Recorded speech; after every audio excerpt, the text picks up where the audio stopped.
Hello दोस्तों, नमस्कार। आप सभी लोगों का एक बार फिर से स्वागत है मेरे YouTube चैनल इन्वेस्ट विद अमन में।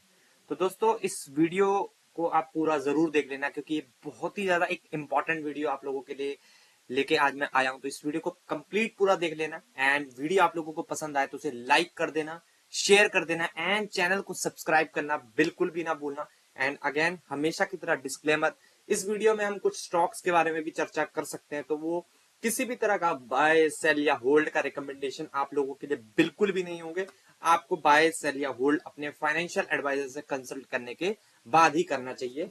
ठीक है, तो इस वीडियो को आप एजुकेशनल पर्पस के तौर पे जरूर देख सकते हैं। तो जैसा कि आपको पता ही है, आजकल मार्केट में ब्रूटल गिरावट लगातार जारी है एंड फ्राइडे के दिन तो निफ्टी 50 भी बहुत ही बुरी तरह से धराशायी हुआ। लगभग पौने 2% से भी ज्यादा ऊपर, मतलब लगभग 2% के आसपास ही क्रैकडाउन हुआ। बहुत ही ब्रूटल गिरावट।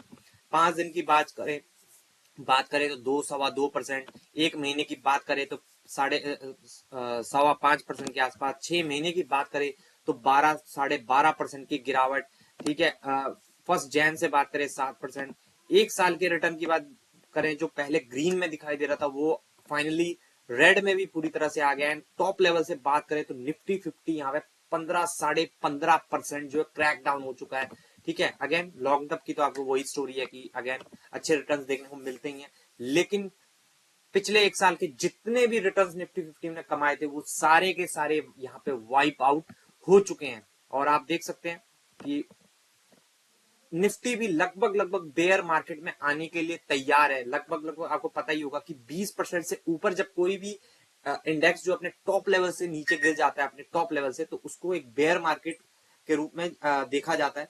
तो आप देख ही सकते हैं 15-15.5% गिर चुका है। ठीक है, वहीं बात करें निफ्टी मिड कैप की, फ्राइडे के दिन 2-2.25%। एंड एक साल की बात करें तो ये भी रेड आ चुका है एंड ये तो ऑलरेडी बेयर मार्केट में जा चुके हैं। लगभग 22% जो है मिड कैप जो है टॉप लेवल से गिरते हुए देखने को मिल रहा है। उसके बाद स्मॉल कैप की बात करें, ये भी फ्राइडे के दिन देखे जैसे जैसे आप नीचे जाते जाएंगे, निफ्टी 50 आपने देखा 2% के आसपास, मिड कैप देखा पौने 2.5-3 के आसपास, सेम स्मॉल कैप। जैसे जैसे आप नीचे जाते जाएंगे आपका रिस्क का पैरामीटर बढ़ता जाएगा। एक साल की बात करें अगर स्मॉल कैप की भी, तो ये तो और भी ज्यादा 25-26 25% जो है गिर चुका है। तो यानी कि आप कह सकते हैं small cap and mid cap already बहुत ज्यादा गिर चुके हैं एंड बेयर मार्केट में एंटर भी कर चुके हैं। एंड निफ्टी 50 अभी 15.5% है। जैसे ही ये नंबर 20% से क्रॉस हो जाएगा तो निफ्टी भी एक तरह से बेयर मार्केट में चला जाएगा। तो अब बहुत सारे लोगों के ये सवाल होंगे कि देखिए, आप पढ़ भी सकते हैं यहाँ पे बेयर मार्केट। अब bear market is a period of prolonged price declines in a financial market, typically defined as a drop of 20% और more from the recent peak. तो पीक से small and mid cap already 20% गिर चुके हैं। Nifty 50 यहाँ पे अभी 15.5% के आसपास है। ठीक है, अब ये पूरा 20 जाएगा कि नहीं जाएगा ये तो मुझे नहीं पता, लेकिन इनका सबसे बड़ा कारण जो है वो आपको पता ही है। जो डोनाल्ड ट्रंप जब से आए हैं वो लगातार टैक्स की बातें करते जा रहे हैं।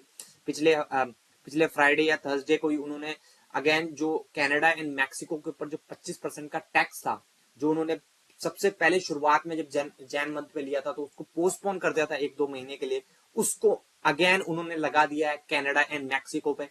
एंड प्लस जो चाइना पे 10% का टैक्स टैरिफ उन्होंने लगाया था उसको 10% से और इंक्रीज करके, यानी कि एडिशनल 10% लगा के 20% पे हो चुका है। तो अब कई लोग ये सोच रहे होंगे कि यार टैक्स तो कनाडा एंड मैक्सिको पे लगा है एंड चाइना पे लगा है तो हमारा मार्केट क्यों करेक्ट हुआ। देखिए, मार्केट ना बहुत आगे की सोच के चलता है। जब वो इन देशों को नहीं छोड़ रहे तो वो इंडिया के ऊपर भी आएंगे ही आएंगे। और आपको पता ही है कि अभी प्रधानमंत्री मोदी जी भी जब यूएस में गए थे उसके बाद से भी कई सारे डिसीजन जो है यूएस ने लिए हैं। हालांकि बहुत सारे जो यूएस एक्सपोर्ट जो इंडिया में होते हैं उससे रिलेटेड भारतीय गवर्नमेंट ने काफी चीजें कट करना शुरू करे हैं, टैक्स वगैरह। लेकिन अभी भी मुझे लगता है कि रास्ता थोड़ा मुश्किल है, क्योंकि एक तरह से फार्मास्यूटिकल पे भी, अगर इंडियन फार्मास्यूटिकल कंपनीज पे भी उन्होंने टैरिफ लगाया है। तो दूसरी बात, सबसे बड़ी बात ये होगी कि ये तो चलिए ठीक है, ये तो जब तक ट्रम्प जी हैं, जब तक वो ऐसे बयानबाजी देते रहेंगे, जब तक ये मार्केट ऐसी अनसर्टेनिटी जब तक मार्केट में रहेगी, मार्केट नीचे जाता ही रहेगा। लेकिन बहुत सारे लोगों के ये क्वेश्चन होंगे कि क्या जो इतनी गिरावट हो चुकी है, क्या स्टॉक्स, क्या हम म्यूचुअल फंड में यहाँ पे एंट्रीज कर सकते हैं या नहीं। तो चलिए इसी बात को जानने की कोशिश कर लेते हैं। तो सबसे पहले तो निफ्टी 50 का ही वैल्यूएशन देख लेते हैं। तो निफ्टी 50 का पी रेशो अगर आप देखेंगे 19, साढ़े 19, 19.7 के आसपास है। तो हिस्टोरिकल वैल्यूएशन एक बार चेक करने की कोशिश करेंगे। यहाँ पे पी रेशो पे अगर क्लिक करेंगे हम, तो अगर आप 5 साल का चार्ट देखें, 10 साल का देखें, तो अपने देख सकते हैं मीडियन पी जो है निफ्टी का वो 23, साढ़े 23 के आसपास है। तो अपने मीडियन पी से तो जरूर यहाँ पे निफ्टी 50 तो जरूर यहाँ पे सस्ता होते हुए देखने को जरूर मिल रहा है। ठीक है, अगेन अभी 15.5% ही गिरा है। क्या ये 20% जाएगा या नहीं जाएगा, ये चीजें बहुत ज्यादा डिपेंड करती हैं ट्रंप के टैरिफ प्लान पे। अगर उन्होंने इंडिया पे भी टैरिफ लगा दिया, जो कि वो आने वाले टाइम पे बताने ही वाले हैं कि अप्रैल में आई थिंक वो डिसीजन लेंगे। ठीक है, तो अगर वो उन्होंने लगा दिया तो ऑब्वियस सी बात है, मुझे लग रहा है कि निफ्टी 50 भी बेयर मार्केट में एक बार के लिए तो जरूर चला जाएगा। हालांकि ऊपर से गिरने पे यहाँ पे हम देख सकते हैं कि वैल्यूएशन काफी करेक्ट जो है निफ्टी 50 के हो चुके हैं। एंड इंडेक्स का मीडियन पी आप देख सकते हैं 23, साढ़े 23 का, लेकिन जो एक्चुअल अभी पी रेशो चल रहा है वो 19.7 का है। उसके बाद बात कर लेते हैं mid cap and small cap की भी, कि यहाँ पे क्या दशा है। तो यहाँ पे आप देख सकते हैं निफ्टी मिड कैप 150 देखते हैं, इसका पी रेशो देखिए बहुत ही हायर वैल्यूएशन पे अभी भी चल रहा है, जबकि इतनी ज्यादा पिटाई हो चुकी है मिड कैप स्टॉक्स की। 33 का पी है। यहाँ पे पी रेशो के चार्ट पे अगर हम क्लिक करेंगे, 10 साल पे क्लिक करते हैं, ठीक है, तो आप देख सकते हैं मीडियन इंडेक्स भी 27 का है एंड अभी भी मिड कैप जो है 33 पे ट्रेड कर रहे हैं। तो हम क्लियर कट यहाँ पे जरूर कह सकते हैं कि मीडियन पी के हिसाब से इतनी गिरावट होने के बाद भी निफ्टी मिड कैप जो इंडेक्स है वो अभी भी काफी महंगा देखने को मिल रहा है।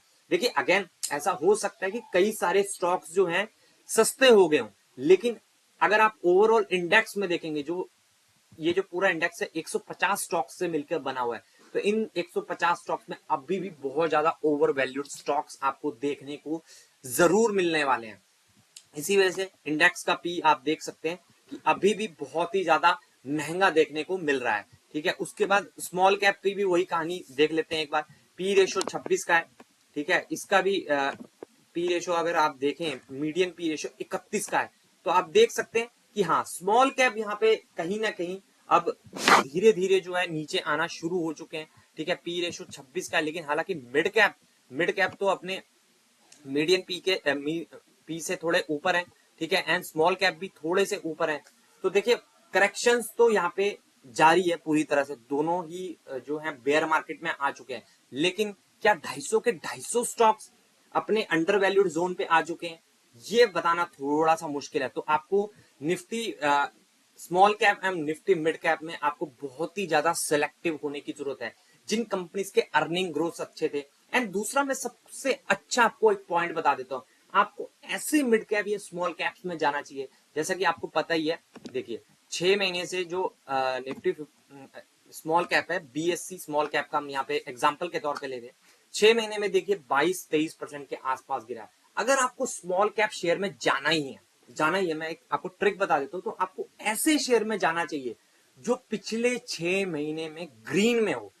ठीक है, अगेन ऐसे स्टॉक्स को ढूंढना बड़ा मुश्किल है, लेकिन अगर आप ढूंढेंगे तो आपको ऐसे स्टॉक्स जरूर मिलेंगे।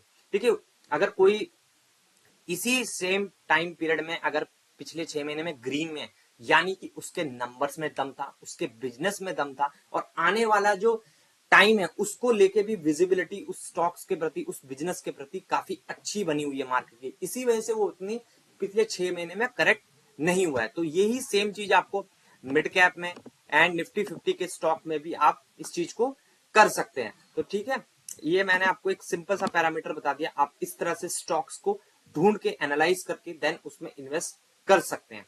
ठीक है, उसके बाद बात कर लेते हैं कि अगर इंडिया जो है सबसे ज्यादा दिक्कत क्या है। देखिए डोनाल्ड ट्रंप जी क्या बोल रहे हैं कि आप जितना हमारी कंट्री के सामान पे टैक्स लगाएंगे, हम भी जो आपकी कंट्री से हमारे कंट्री में सामान बिकने के लिए आएगा, हम भी उतना ही टैक्स लगाएंगे।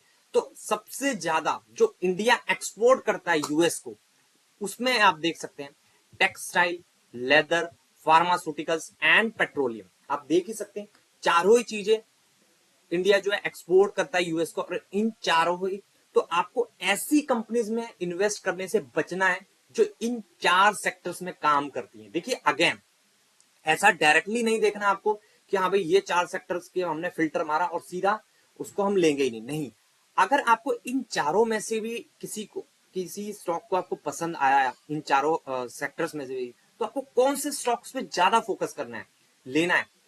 अवॉइड तो उसको करना है जिसका ज्यादा से ज्यादा बिजनेस अगर यूएस से आता है। मान लीजिए आपने कोई XYZ स्टॉक उठाया, उसका मान लीजिए वो 100 करोड़ कमाता है, टोटल रेवेन्यू करता है, एंड 100 करोड़ में से 80 करोड़ का रेवेन्यू उसका यूएस से आता है, तो ऐसी कंपनीज में आपको इन्वेस्ट करने से बचना है। क्योंकि देखिए, हो सकता है वो टैरिफ ना लगाए तो यही स्टॉक्स बहुत तेजी से भागेंगे, लेकिन अगर उन्होंने टैरिफ लगा दिया तो यही स्टॉक्स और भी ज्यादा नीचे जा सकते हैं। तो आपको अगर इन चारों सेक्टर्स में से भी किसी सेक्टर को चुनना है और इस सेक्टर के किसी स्टॉक को चुनना है, तो आपको ये देखना चाहिए कि अगर कंपनी जो है 100 करोड़ की सेल्स करती है तो 100 में से 70 से 80% उसका इंडिया से बिजनेस आता हो। ठीक है, इंडिया से ही हो। देखिए बाकी देशों से भी मैं इसलिए नहीं कहूंगा कि हो सकता है यूएस की जो स्ट्रेटेजी है वो और देश भी अपना लें, तो आपको ज्यादा फोकस इन हाउस जो इंडिया में ही ज्यादा बिजनेस करते हैं ऐसी कंपनीज पर ज्यादा देना है। ठीक है, तो सेम एक और चीज मैं आपको बता दूं, इंडिया का जो हम आईटी सेक्टर को जो है इंडिया का सबसे ज्यादा अपनी सर्विसेज जो है यूएस में ही एक्सपोर्ट कर देता है। जैसा कि टीसीएस, इन्फोसिस, विप्रो, ये इतने बड़े बड़े हाथी जो स्टॉक्स हैं, इनका ज्यादातर मोस्ट ऑफ द बिजनेस 50 से 60%, 70% जो बिजनेस है सारा का सारा यूएस से आता है। तो एक बार के लिए मेरे हिसाब से यहाँ पे आईटी कंपनीज को भी थोड़ा आपको वेट एंड वॉच मोड में जरूर रखना चाहिए, क्योंकि क्योंकि कहीं ना कहीं यूएस आने वाले टाइम पे आईटी सेक्टर में भी कुछ ना कुछ छेड़खानी करने की जरूर कोशिश कर सकता है। अगेन, ऐसा अभी तक उनकी बयान में अभी तक आया नहीं है। उन्होंने फार्मा का नाम लिया है, मेटल्स का नाम लिया है, लेकिन अभी तक आईटी कंपनीज का नाम बिल्कुल भी लिया नहीं गया है। लेकिन ट्रंप इस पे भी जरूर अटैक करने की कोशिश कर सकते हैं ताकि वो और अच्छी डील जो है इंडिया से ले पाए। तो ये बात का आपको ध्यान रखना है। तो हो आपको कुछ टाइम के लिए मेरे हिसाब से आईटी सेक्टर को थोड़ा सा अपना रडार से हटा देना चाहिए, एंड पूरी चीजों को अच्छे से सुनते जरूर रहना है आपको कि क्या क्या मार्केट में चल रहा है। लेकिन हाँ, अगर आपको हाल फिलहाल में कुछ बाइंग करनी है तो आईटी सेक्टर मैं कहूंगा कि थोड़ा अवॉइड करें तो ज्यादा अच्छा रहेगा, क्योंकि आईटी सेक्टर की जितनी भी बड़ी बड़ी कंपनियां उनका इंडिया में बिजनेस बहुत ही नेग्लिजिबल होता है, बहुत ही कम बिजनेस होता है इन आईटी कंपनीज का इंडिया में बिजनेस। इनका ज्यादातर बिजनेस यूरोप एंड खास तो यूएस में ही होता है। तो आपको आईटी कंपनी से थोड़ा सा सतर्क रह के इस टाइम पे जरूर रहना है। ठीक है, तो अब बात आ जाती है कि मार्केट देखिए गिरेगा कब तक। देखिए एक्चुअल कब तक गिरेगा, वैल्यूएशन काफी चीप होते जा रहे हैं, लेकिन हालांकि देखिए वैल्यूएशन चीप हो गए इसका मतलब ये नहीं डायरेक्ट बाइंग आ जाएगी। अगर वहां से ट्रम्प अपनी ये चीजें, टैक्स, टैरिफ, ये सब बोलते रहेंगे तो मार्केट चाहे कितना भी सस्ता हो जाए, बाइंग जरूर आएगी, लेकिन मार्केट भागेगा नहीं। क्योंकि जब तक देखिए मार्केट क्यों नहीं भागेगा, क्योंकि जब तक मार्केट में अनसर्टेनिटी बनी रहेगी, यानी कि मार्केट को पता नहीं है कि कब ट्रंप आके क्या बोल देंगे, तब तक मार्केट नहीं भागेगा। हो सकता है बड़े प्लेयर्स जो अच्छे फंडामेंटल शेयर्स हैं उनको नीचे से उठाना शुरू कर दिया जाए, और शायद कई लोगों ने कर भी दिया होगा, लेकिन मार्केट मुझे लगता है कि जब तक नहीं भागेगा, जब तक मार्केट में अनसर्टेनिटी कम नहीं हो जाती, जब तक डोनाल्ड ट्रंप बिल्कुल भी, देखिए ऐसा तो नहीं होगा कि वो बिल्कुल ही चुप हो जाएंगे, या तो वो सारी चीजें एक बार में अप्लाई कर दें, जितना भी टैक्स वैक्स लगाना है एक डेट बता दें सबको और बोल दें जी इस डेट पे सबके ऊपर इतना इतना टैक्स लग जाएगा। तो मार्केट क्या होगा, एक बार के लिए जितना करेक्ट होना होगा उतना करेक्ट हो जाएगा, उसके बाद वो उस चीज को पीछे छोड़ के आगे बढ़ जाएगा। लेकिन मार्केट चल क्यों नहीं रहा, क्योंकि वो डेट्स पर डेट्स दे रहे हैं। कभी वो मई बोलते हैं, फिर वो मई के बाद बोल देते हैं कि नहीं जी मैं पहले ही लगा दूंगा, फिर पहले लगाने के बाद फिर बोलते हैं कि एक डेढ़ महीने रुक जाते हैं या कुछ नेगोशिएशंस कर लेते हैं। तो ये अनसर्टेनिटी बन रहती है। या तो वो पूरी तरह से टैक्स को लगा दें, ठीक है, तब मार्केट और जितना भी उसको गिरना होगा वो वहां से बॉटम आउट होके रैली करना शुरू कर देगा। तो या तो फिर इन चीजों को पूरा इग्नोर कर दें, वो इनकी बात करना ही छोड़ दें, तब मार्केट भागना शुरू होगा। तो जब तक ये दोनों ही चीजें नहीं होंगी, जब तक मार्केट इसी तरह से कंसोलिडेट करता रहेगा, और मुझे लग रहा है धीरे धीरे धीरे नीचे जाने की उम्मीदें भी बहुत ही ज्यादा देखने को मिल रही है। तो अब अब बात कर लेते हैं हमें कैसे सेक्टर्स पे फोकस करना चाहिए। देखिए, आप किसी भी सेक्टर में जाएंगे, गिरावट तो इस माहौल में जरूर होगी, लेकिन आपको ऐसे सेक्टर्स में जाना चाहिए जो डोमेस्टिक इकोनॉमी पे ज्यादा फोकस कर रहे हैं। यानी कि आपका देखिए इम्पैक्ट तो जो डोमेस्टिक काम कर रहे हैं उनके ऊपर भी जरूर आएगा। ऐसा नहीं मैं कह रहा हूं कि डोमेस्टिक शेयर्स जो सिर्फ इंडिया में काम करते हैं वो भागते जाएंगे, नहीं। गिरावट में वो स्टॉक्स भी गिरेंगे ही गिरेंगे, लेकिन कंपैरेटिवली थोड़े से कम गिरने के चांसेस उनके ज्यादा हैं, और वो रिकवर भी आई थिंक ज्यादा तेजी से होंगे। ठीक है, वहां पे कैपिटल प्रोटेक्ट रहने की आपकी उम्मीदें सबसे ज्यादा है। तो इस संदर्भ में हमारा पहला सेक्टर जो रहेगा मेरे रडार पे वो इंफ्रास्ट्रक्चर सेक्टर रहेगा। आपको पता ही है इंफ्रास्ट्रक्चर जो है देश के लिए, अगर आपको डेवलप्ड नेशन बनना है तो ये बहुत ही ज्यादा इंपॉर्टेंट सेक्टर है। तो ऐसी कंपनीज, ऐसी इंफ्रा कंपनीज जो इंडिया में ही जिनका मैक्सिमम बिजनेस है, आप ऐसे सेक्टर्स को चुन सकते हैं। क्योंकि देखिए ग्लोबली चाहे कुछ भी होता रहे, इंडिया को अपना इंफ्रा तो स्ट्रॉन्ग करना ही पड़ेगा। हर देश अपना इंफ्रा के ऊपर खर्चा करता ही रहता है। हालांकि इस बजट में नहीं किया, अच्छा बजट नहीं दिया। देखिए ऐसा नहीं है कि बजट अच्छा नहीं था, थोड़ा सा इंक्रीज नहीं किया बजट को, तो इसका मतलब ये नहीं है कि बिल्कुल ही धराशायी हो जाएंगे स्टॉक्स। आने वाले टाइम पे 1 या 2 साल इसके ऊपर भी बजट अच्छा आएगा ही आएगा, ये आप देख लीजिएगा। ठीक है, तो पहला हमारा सेक्टर तो रहेगा इंफ्रा सेक्टर। ठीक है, उसके बाद आप बैंकिंग सेक्टर को रडार पे रख सकते हैं। लेकिन अगेन आपको याद दिला दूं, बैंकिंग सेक्टर में आपको ऐसे बैंक्स की तरफ जाना है जो सिक्योर लोन ज्यादा देते हैं, जो छोटे लोन्स को देना कम प्रेफर करते हैं। देखिए हर बैंक छोटे लोन भी देगा, बड़े भी देगा, लेकिन ज्यादा एक्सपोजर, वही कहने का मतलब अगर 100 करोड़ का बिजनेस कोई बैंक कर रहा है, 100 में से अगर 90 करोड़ वो सेफ्टी वाले सेफ लोन में दे रहा है, तो आपको ऐसे बैंक्स की तरफ ज्यादा जाना है जो सेफ लोन्स ज्यादा देते हैं। ठीक है, ऐसे की तरफ नहीं जो छोटे छोटे लोन देते हैं।